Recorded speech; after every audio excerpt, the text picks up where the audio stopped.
برای ازدواج سن ما باید مورد نظر قرار بدیم. سن کم دو طرف زیر 20 سال برای دختر و پسر نشانه مهمی هستش که بخوایم انگیزه و دلیل ازدواجشون رو مورد بررسی قرار بدیم که آیا واقعا به بلوغ شخصیتی رسیدن یا نه. سوالی که خیلی مطرح میشه این هستش که فاصله سنی افراد با چقدر با هم باشه. آیا ازدواج دو فردی که با همدیگه همسن هستن اشکال نداره؟ به ویژه اگر سن اونها بالای 30 سال باشه. البته باید بلوغ شخصیتی دو طرف رو حتما ما مورد بررسی قرار بدیم. اگر هر دو طرف از نظر بلوغ شخصیتی کافی باشن مشکل ساز نخواهد بود. افراد برای ازدواج با فرد همسن دست کم باید 27 سال داشته باشند.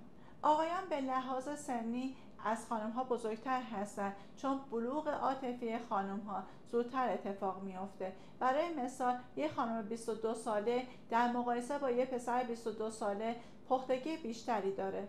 در بیشتر کشورها آقایون از خانم ها بزرگتر هستن اما گاهی پیش میاد خانم ها بزرگتر میشن.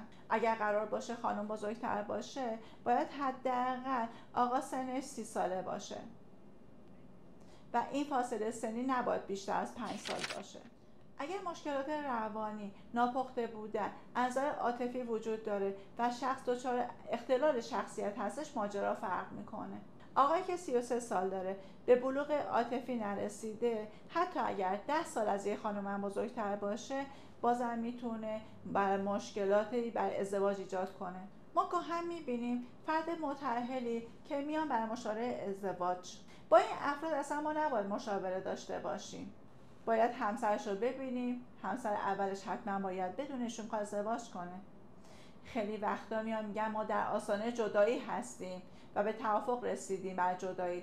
اینها دلیل نمیشه که ما بخوایم براتون مشاوره ازدواج دوم انجام بدیم. بعضی افراد در آستانه طلاق هستن، میاد میگه من میخوام طلاق بگیرم ولی قصد اینه که میخوام با این فردم ازدواج کنیم. بهش میگیم تا زمانی که رابطه اولت قطع نشده شما نباید حتی به این ازدواج فکر کنیم. حالا یه فرد مطلقه یا بیوه رو ما داریم برای مشاوره ازدواج. همسر این فرد فوت کرده، بهش میگیم بیوه و یا اینکه طلاق گرفته، فرق نمیکنه. ما باید بیایم ببینیم اگر فوت کرده آیا قبل از فوت اخلاقتون با همدیگه خوب بوده؟ اگر مشکلاتی که داشتی مشکلات چی بوده تو زندگیت؟ امکان داره مشکلاتی وجود داشته باشه وارد زندگی جدیدش بشه. اگر سوگش تموم نشده باید حتما منتظر باشه بررسی بشه تا این سوگ تموم بشه و میتونه رو رابطه زناشویی بعدیش حتما تاثیر بذاره. افرادی که طلاق گرفتن باید علت طلاق رو بررسی کنیم، ببینیم آیا قبلا با همسرش مشکل داشته. با جدایی الان کنار اومده، انگیزه ازدواجش رو بررسی کنیم. در مورد وجود فرزند بپرسیم. مسئولیت فرزند شما الان چجوری هستش؟ بر عهده کی هستش بعد از طلاقی که جاری شده؟ با فرد دوم من باید به توافق برسید که اون فرزند رو میخواین چجوری نگه دارین؟ تعاملتون چجوری خواهد بود؟ یادمون باشه ازدواج با فردی که طلاق گرفته حاشیه‌اش خیلی بیشتره، مخصوصا اگر شخص بخواد داره فرزند باشه، چون بچه میتونه تنش رو در زندگی بعدی ایجاد کنه.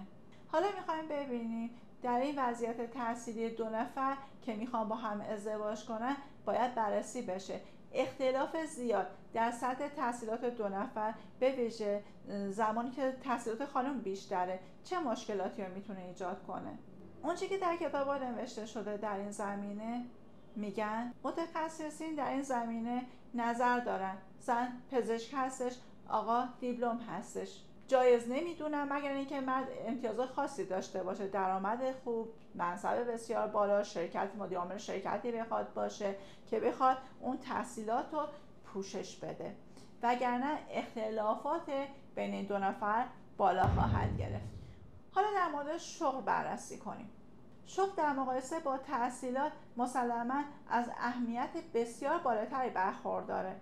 من که شغل نداره، درآمد نداره، اول باید اون رو درست کنه بعد در ازدواج اقدام کنه. اصولا زنان مردانی که نمیتونن از نظر اقتصادی درآمدی داشته باشن به همسرشون وابسته هستن مورد تایید قرار نمیدن. این ازدواج همیشه با تغییر همراه خواهد بود.